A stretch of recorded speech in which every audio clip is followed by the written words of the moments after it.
Ես ձեզ ասում եմ, կգա ոգուսով եւ դուք կքաղցեք ջող սեղանի մոտ, կընկնեք մուրալու հապրած որքորով, հրեղեն խոսքի, վե խոսքի կարոտ, որտեղ ձեր նյութի հանդեպ կգա ոգուսով, ու եկելա, չի սխալվել Իսահակյանը։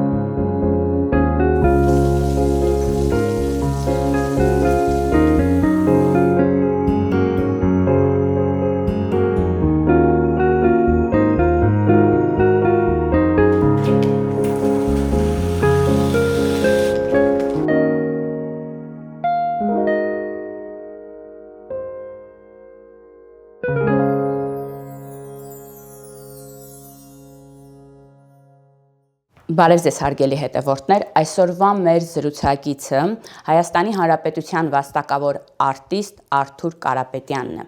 Բարև ձեզ, պարոն Կարապետյան։ Բարև ձեզ։ Շատ հաճելի է ձեզ տեսնելու մեր տաղավարում, շատ շնորհակալ եմ մեր հրավերն ընդունելու համար։ Շատ կարևոր, պատասխանատու եւ առանցքային գործ եք անում։ Այս թոհուբոհում, այս ինֆորմացիայի մեջ պոեզիան ներկայացնում եք հանրությանը եւ այն էլ առաջիկայում նախատեսվում է Լոս Անջելեսում փետրվարի 19-ին։ Արդյոք մենք պոեզիա սիրող, առհասարակ ընթերցող եւ գնահատող հասարակություն ենք։ Նախքան ձեր այս վերջին հարցադրմանը պատասխանել, ասեմ, որ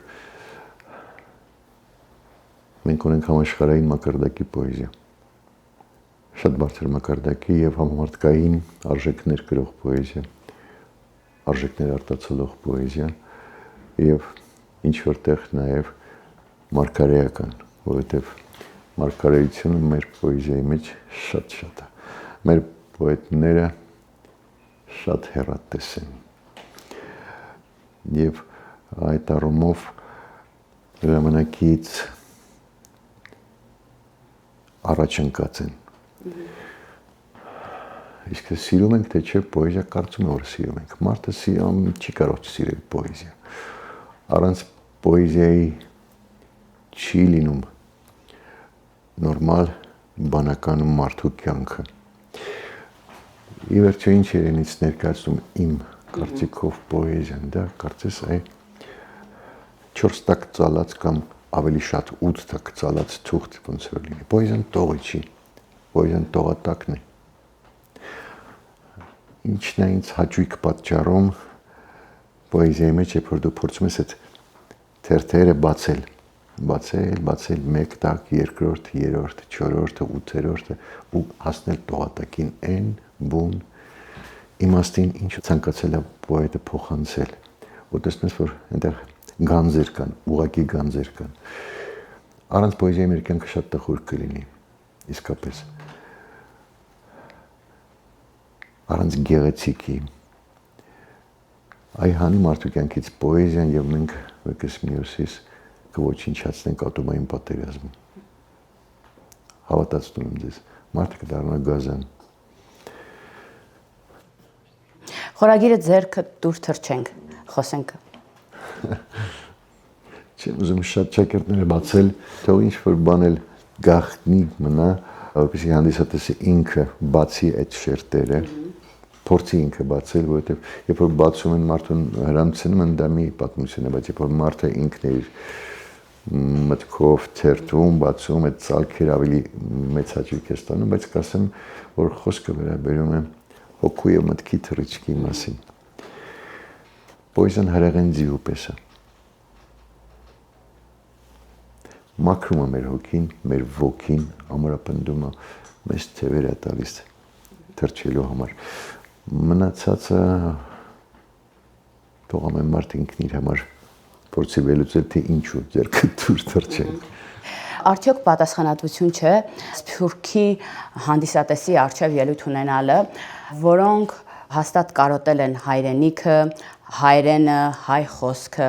Անշուշտ պատասխանատվությունը շատ մեծ է, ու ոչ միայն Սփյուռքի հանդիսատեսի առաջ հանդես գալը, նաև այստեղ մեզ մոտ Հայաստանում ամեն անգամ բեմից բարձրանում ոնց որ կյանքում առաջին անգամ։ Այդպիսի զգացողություն միշտ կա ինձ մոտ, ոնց որ թե ես երբևէ բեմ չեմ բարձրացել եւ այդ հուզմունք, այդ պատասխանատվության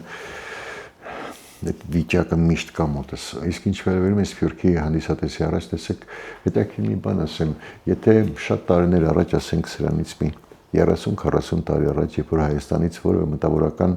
այցելում էր Սփյուռքի հայրենակիցներին, բոլորը այնտեղ այլ կերպ էին սպասում եւ այլ կերպ էին ընդունում, որովհետեւ սահմանները փակ էր։ Հա, այդ մշակութային էս փոխադարձանց ու դա շատ սակավ էր, քիչ էր, հա, մարդիկ սպասում էին, կարոտով սպասում էին, որ հայրենիքից ինչ որ բան պիտի գնա, որ իրենք այն սպունգի նման վերցնեն։ Հիմա, քանի որ ժամանակները փոխվեցին, սահմանները բացվեցին եւ այս մշակութային անցուդարձը շատ մեծացավ, մի տեսակ գիտեք ինչ զգացողություն ունեմ ես, որ կարծես հավասարվեց։ Այստեղի եւ այնտեղի մշակութային դաշտը նմանվեցին իրար։ Այդ առումով կոնկրետ վերադառնանք մեր այցելությանը, մեր նկատի ունեմ մեր ստեղծագործական խմբի Միացյալ Նահանգներ, ես չեմ գնում այնտեղ որպես հյուր։ Ես այնտեղ գնում եմ որպես տանո մարդ, այսպես ասած։ Հա, այն ինչ որ պիտի հրամցնեմ այստեղ մեր հանդիսականին, նույնը նաև նրանց համար եւ կարծում եմ, որ անկալողականությունը հանդիսատեսի հավասար է, նույնն է։ Այնպես որ իհարկե ունեմ պատասխանատվություն առաջին հերթին ինքս իմ արածի հանդեպ, թե ինչ պիտի մարդկանց ներկայացնեմ, որպեսզի մարդկանց մոտ այն ինչ որ ուզում եմ կարողանամ ճիշտ տեղ հասցնել։ Այ մեր նախնական զրույցի ժամանակ դուք նշեցիք, թե ինչ կարևոր է ինքնաճանաչումը։ Առհասարակ սերունդների համար կարևոր է, մենք ունենք դրա խնդիրը, որովհետև մենք պարտադրում ենք, որ սիրեն պաշտպանեն, բայց մարդով չի ճանաչում օրինակ իր հայրենիքը, իր գրականությունը, նախ չի սիրի, հետո չի պաշտպանի, պետք է ճանաչի, էլ պետք չի ասենք սիրեք, եւ կսիրի եւ կպաշտպանի։ Այդ ինքնաճանաչման մեջ մտնում է նաեւ ձեր արած գործը, որովհետև դուք ել եմ ասում այս խառը ինֆորմացիայի մեջ, տեղեկատվության տարափի մեջ, անորակ տարափի մեջ, դուք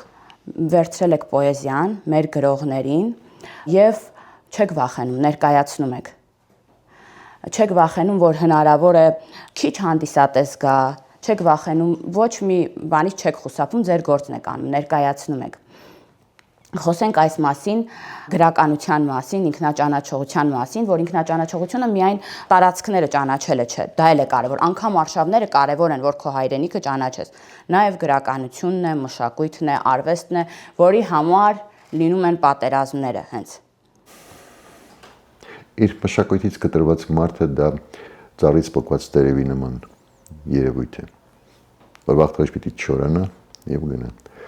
Մշակույթը այն արմատն է, որից սնվում է այդ տերևը։ Շատ կարևոր է ինքնաճանաչումը, որպեսզի հասկանաս դու ով ես, դու ինքդ։ Բոլորին վերջերս ինտերնետում երբեմն պատահում են հետաքրքիր բաներ, իմաստավոր զրույցներ։ Ես մի բան նայեցի, շատ դուրս եկավ եւ կուզեմ հիմա ձեզ պատմել դրա մասին։ Մի մարդ որոշում է հասկանալ, թե ինչն է բարկացնում մարդկանց։ Եվ ամենահարմար տեղը դա օդանավակայանն է, որտեղ մարդիկ շատ են,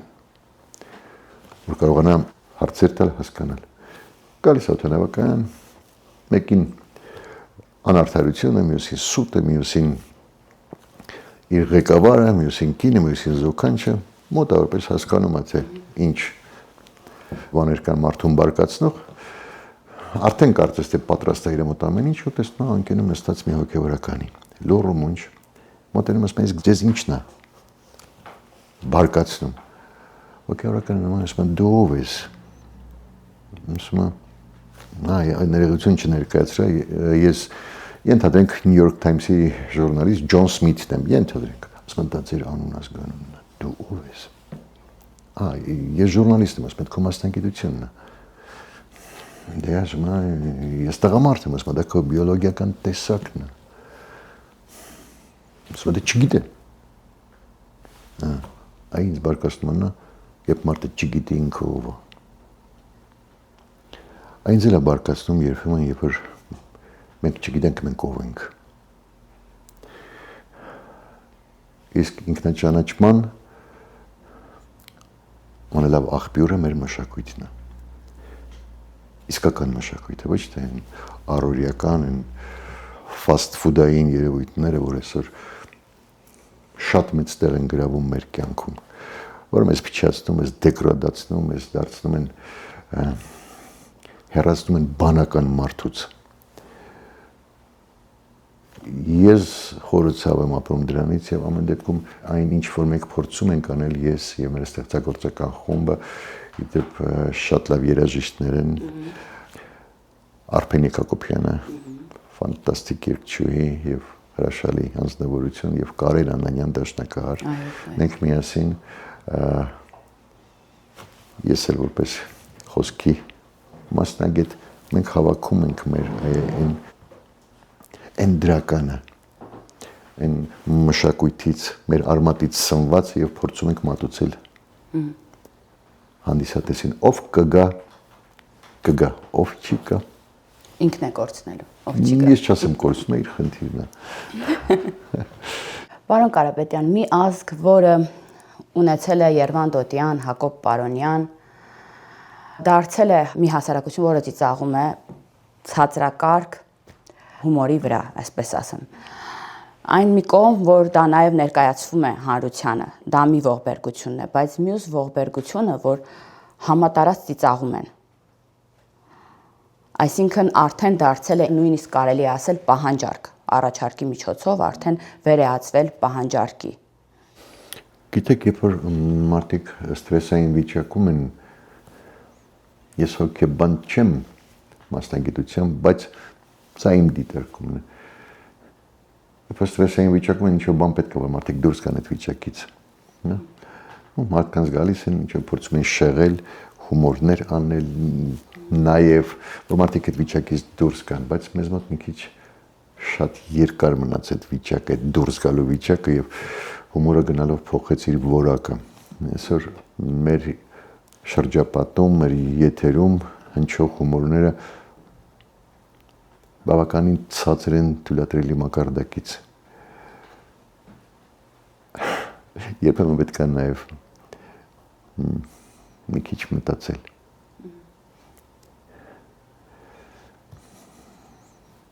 Այսպես։ Խոսենք ոտքի կանգնելու կամքը նախագծի մասին։ Ինչ է տալիս այդ նախագիծը հեռուստադիտողին, հանրությանը։ Մեր համեստ միջոցներով, մեր աշխարհընկալմամբ դարձյալ մեր ստեղծագործական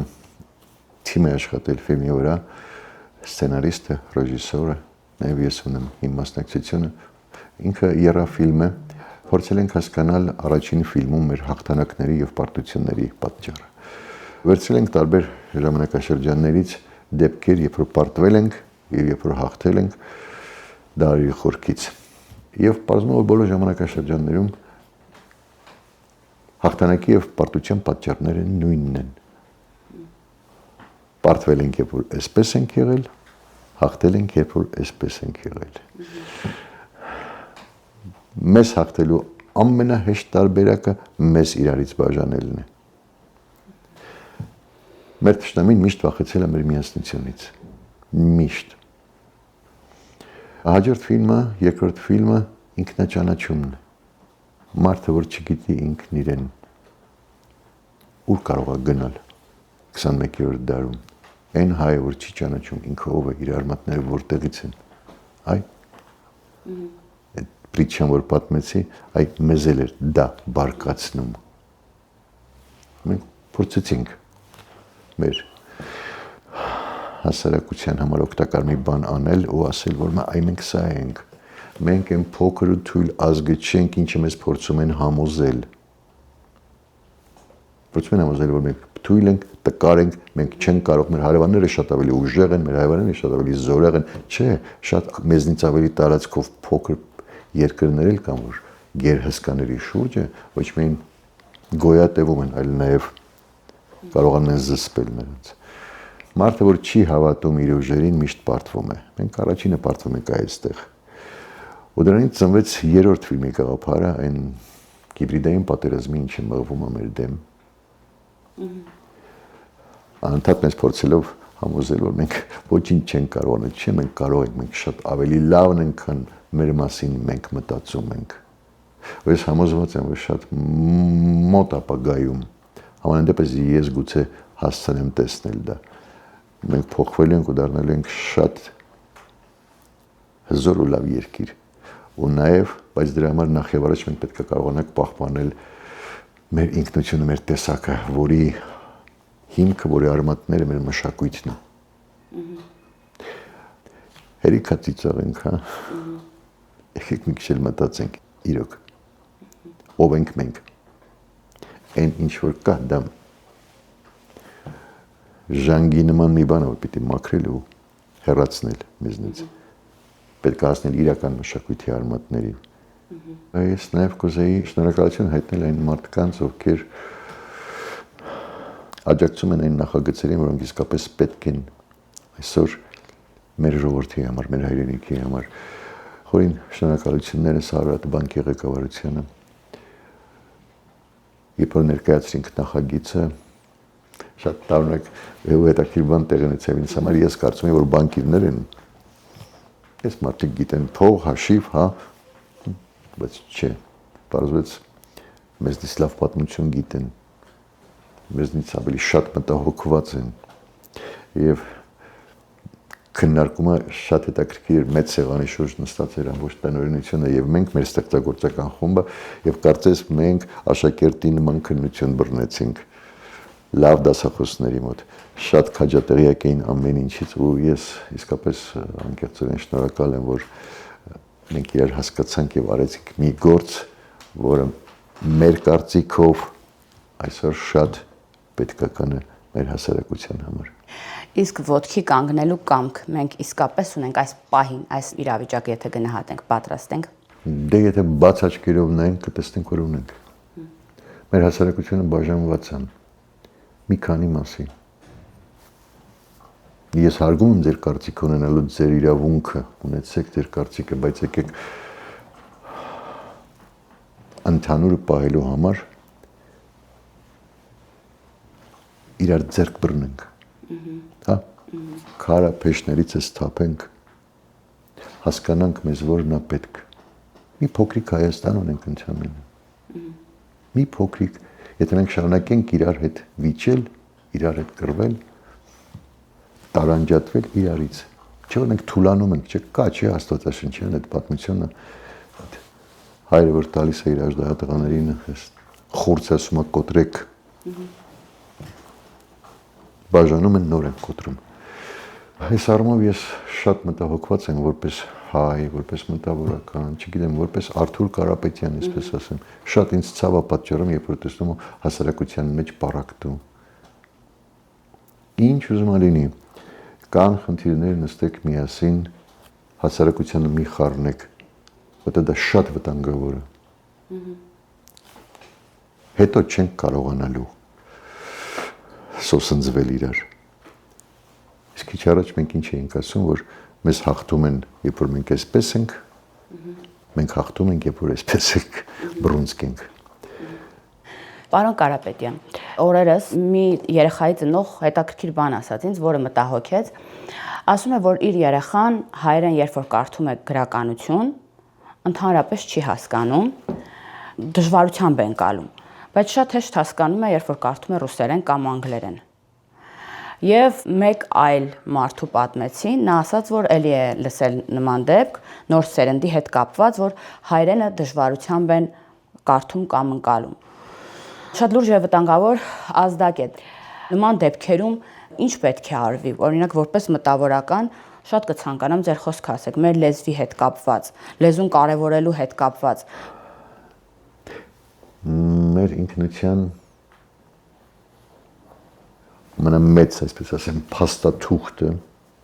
որտեղ ստորագրված է, որ մենք հայենք դա մեր լեզուն է։ Դարեր առաջ, երբ որ տեղ ունեցավ ամենաֆանտաստիկ միությունը, երբ որ թագավորը, մտավորականը եւ հոգեվորականը ձեռք-ձեռքի տվեցին ու հասկացան, որ մեզ պետք է մեր գիրը, այլապես մենք կտարալուծվենք, մեր հարևան մեծ եւ հզոր ազգերի մեջ մենք հասկացան, որ մեր ինքնության պահելու ամենակարևոր բանը մեր գիրն է, որը պիտի պահպանի նաեւ մեր լեզուն։ Դա տեղի ունեցավ Մեսրոպ Մաշտոցը, ստեղծեց մեր այբուբենը։ Եվ հավատացնում եմ ձեզ, ոչինչ մեզ ավելի շատ չի պահպանել մինչև այսօր, քան այդ այբուբենը, մեր տառերը, մեր լեզուն, մեր տեսակը նկատի ունեմ պահպանել։ Ու այսօր, որ այս հեռախոսի դարում, ինտերնետի դարում, երբ որ ես գժվում եմ, երբ որ անգլերեն տառերը, չէ՞ կա, բոլորն էլ ունեն հայերեն։ Այդ անգլերեն տառերով կամ ռուսերեն տառերով են հայերեն գրում, ես չեմ հասկանում ոչ մի կերպ։ Շատ կարևոր է դպրոցը։ Երեխան դպրոց չպիտի մտնի հեռախոսը ձեռքին։ Կամ մտար, ամեն մեկը պիտի ունենա իր դարակը, գնացեք, կողպեք, փակեք, մտեք դասարան, դասը կվերջանա, հետո վերցրեք, չէ։ Ինչ անում ես հեռախոսը, ստիպում ա որ մտածես իրան նման։ Ինքը քեզ թելադրում է։ Թե ինչ է թելադրում, արդեն Աստված գիտի։ Իր ճաշակը, իր կյանքի տեմպո ռիթմը։ Այնպեսին ինչպեսին ուզում ա որ դու դառնաս, բայց չէ, դու ինքդ ոնց ինչ ես ուզում դառնալ։ Այսա դու մոռանում ես, մենք կորցնում ենք մեր ինքնուրույնությունը։ Հայ դրա համար էլ ստացվում է այնպես, որ ինքը այդ քառակուսի տուփիկի ազդեցությունն է, որ ինքը հայերեն դժվար է խոսում կամ հայերեն դժվար է գրում, որովհետև բոլորը գրում են այդ անգլերեն տառերով հայերենն է, այսօր տարածված։ Բա ափսոս չի մեր այբուբենը, բա ափսոս չի քո տեսակը։ Եվ զուգահեռ գնում է քարոզը, նաև օտար լեզուների պրոպագանդման, օտար լեզուները հրաշալի է սովորելը։ Եկեք այստեղ շատ ներողություն եմ խնդրում, Անուշյան, եկեք այստեղ ճիշտ հասկանանք։ Ես դեմ չեմ օտար լեզուներ իմանալուն։ Ինչքան շատ լեզու գիտես, այնքան մարդ, բայց պետք չի նաև քո լեզուն մոռանալ։ Այո։ Ծնողը շատ մեծ դեր ունի այս գործում, դպրոցը։ Երեխան գիտի վատ ուղղագրություն, կետադրություն, բայց ծնողը նախընտրում է երեխան սովորի անգլերեն, քան սկզբում իմանա հայերեն։ Գրագետ հայերեն իմանալու դեպքում օտար լեզուներին եւս գրագետ կտիրապետեն։ Շատ կարևոր է թող 1000 լեզու իմանան, դա չէ խնդիրը, բայց քարոզը եւ հայոց լեզուն ստվերում թողնելը եւ մեծ հաշվով 2020 թվականի սեպտեմբերի 27 պատերազմ առաջին զոհը 8-ամյա Վիկտորիան էր, 8 տարեկան Վիկտորիան էր։ Այս նախադասությունը թարգմանվել է եւ ռուսերեն, եւ անգլերեն, եւ ֆրանսերեն, եւ տարբեր օտար լեզուներով, բայց նույն մարդասեր աշխարհում մանկան մահով սկսված պատերազմը 44 օր ձգվել է, ու մենք մեր պատերազմի հետ մնացել ենք մենակ։ Մեր ինքնությունը, մեր լեզուն է, մենք պետք է պահպանենք։ Պարոն Կարապետյան, այս հաղորդումը կոչվում է Հազարան բլբուլ, հեքիաթի խորագիրն է գրում, եւ սկսել ենք 2020 թվականի հենց պատերազմից հետո հրավիրում եմ այն մարդկանց, որոնք ըստ մեր թիմի առանցքային գործ են անում մեր հայրենիքի համար։ Ինչ փոխեց պատերազմը ձեր մեջ։ Ինչ փոխեց պատերազմը իմ կյանքում։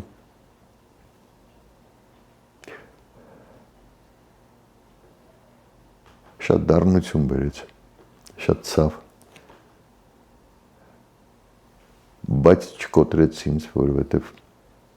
կյանք ամեն ինչ է լինում։ Ամենադեպս հուսահատություն չկա մոտս։ Մեջս կա հույս, կա հավատ, որ մեր ընդհանուրի ցանկության դեպքում մենք շատ արագ կարող ենք ոտքի կանգնել եւ այնպես ոտքի կանգնել, որ մեր վատ հարևանները զարմանան, բայց դրա ցանկությունն է պետք ունենալ։ Այն մարդը, որ չունի այդ ցանկությունը եւ իրեն հանձնել հոսանքին, տեղ չի հասնելու, կորելու է մի օր։ Այս ցանկությունն է, որ ես չեմ ուզում, որ մեր միջից վերանա։ Այս ցանկությունը ունենալու համար պետք է սնել մարդկանց, պետք է մատուցել գեղեցիկը, պետք է մատուցել լավը, որ կյանքը միայն վատ լուրերից չի կազմված։ Այսօր փոխի ցանկացած հեռուստալիք միայն Հայաստանում չէ։ անդադար վատ լուրեր, կարծես լուրերը ստեղծված է վատ նորություններ հայտնելու համար։ Չեմ հասկանում, միտեղ լավ բան չի կատարվում։ Մարդկության անընդհատ վատն են բանանում։ Մարդը ընկնում է բանի փսիխոզի մեջ։ Ես ուզում եմ, որ մենք գիտակցաբար այս ամեն ինչին մոտենանք, հասկանանք, որ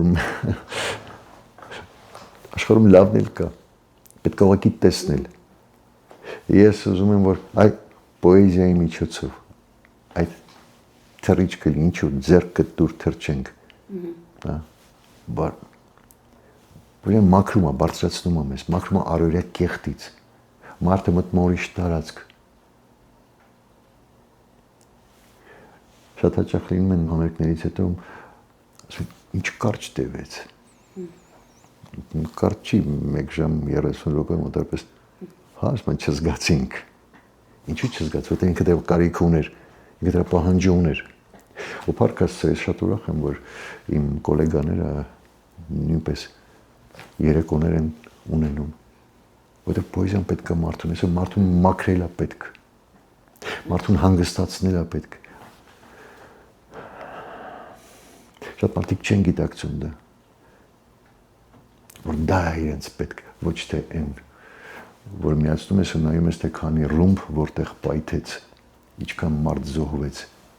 այն ինչը որ մեզ անընդհատ ուզում են կերակրել։ Սա միայն մեր երկրի խնդիրը չի, նորից եմ ասում, սա համաշխարհային խնդիր է։ Չգիտեմ ում է դա պետք, չգիտեմ, բայց պետք է թույլ չտալ, որ մեզ հիմարի տեղ դնեն, հասկանում եք։ Գեղեցիկը իսկապես կփրկի աշխարհը։ Այո։ Ու ես վստահ եմ, որ մեր այգին մի օր նորից կկանաչի, հավքը կերքի այդ այգում, հենց այն մարդկանց շնորհիվ, որոնք ինչպես հեքիաթում Արեգն է, այնպես էլ իրական կյանքում, որ յուրաքանչյուր մարդ իր ոլորտում իր գործն անի, աղմուկին չտրվի, այլ իր ականջները փակի եւ իր գործն անի, մի օր իսկապես հավքը կերքի եւ այգին կկանաչի։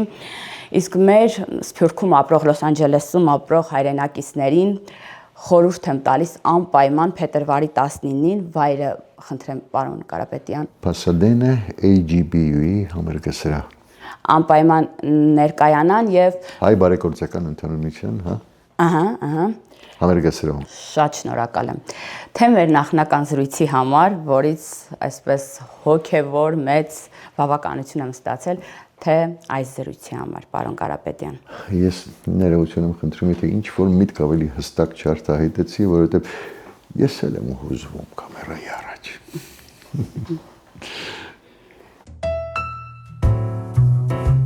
Առանց քեզ չի լինի։ Արի, ձեռքդ դուր թռչենք։ Փետրվարի 19-ին Pasadena-ի AGBU-ի սրահում։ Երեկոյան ժամը 7-ին կսպասեմ։